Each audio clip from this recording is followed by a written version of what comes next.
Setting up your classes in KP using master courses and class periods for teachers with one or more grades and courses.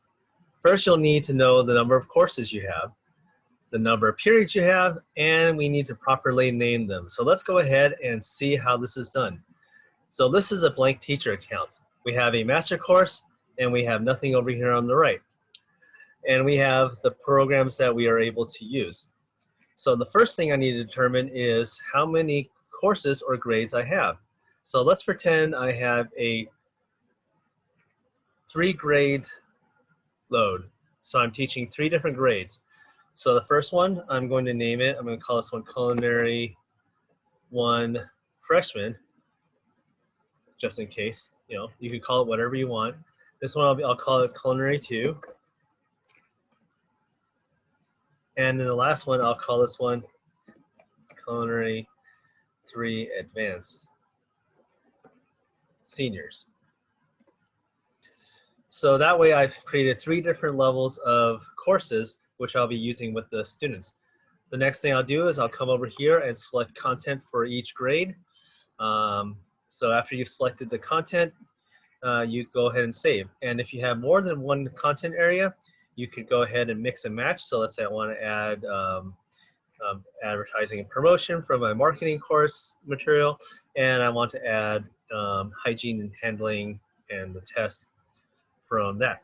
So I click on save, and it saves the courses modules that I want for that class. And I can repeat that process for the second one, and I'll just go ahead and pick 3.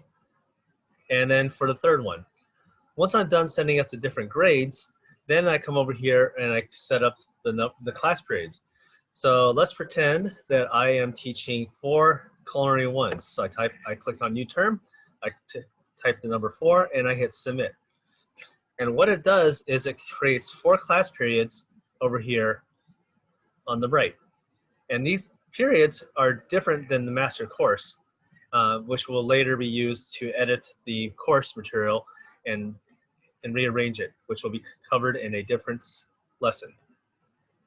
So here we come over here and we rename these courses. We'll call this one Culinary 1, period 2. And this will be Culinary 1, period 4. And so on.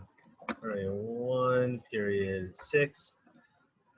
And 1, period 99. You can actually call these anything you want. Okay, in my Culinary 2, let's say I am only teaching 2 classes. I can use new term, or I can click on add course. Please note that if you use new term after you've created the course, it will automatically archive and delete the courses that you have. Only use this when you're starting a new term, which is usually the next year. So I'm going to click on add course, and I'll click on it twice. So we created 2 classes, Culinary 2, period 3, and Culinary 2, period 8. And I would repeat the process for my advanced course. And let's just say I have 1, 3, period 5. So after I've named them all, we have the courses up here at the top and the master courses down here. The master courses are where you would go and edit the program to do some basic things like removing content, rearranging the different modules, and so on and so forth, which we'll cover in detail in a different video. And that's how you set up master courses and classrooms for the different periods. And when you go into the different periods, you'll see that we have our course code, which you'll be using to give to your students so that they can enroll in the proper periods. Thank you.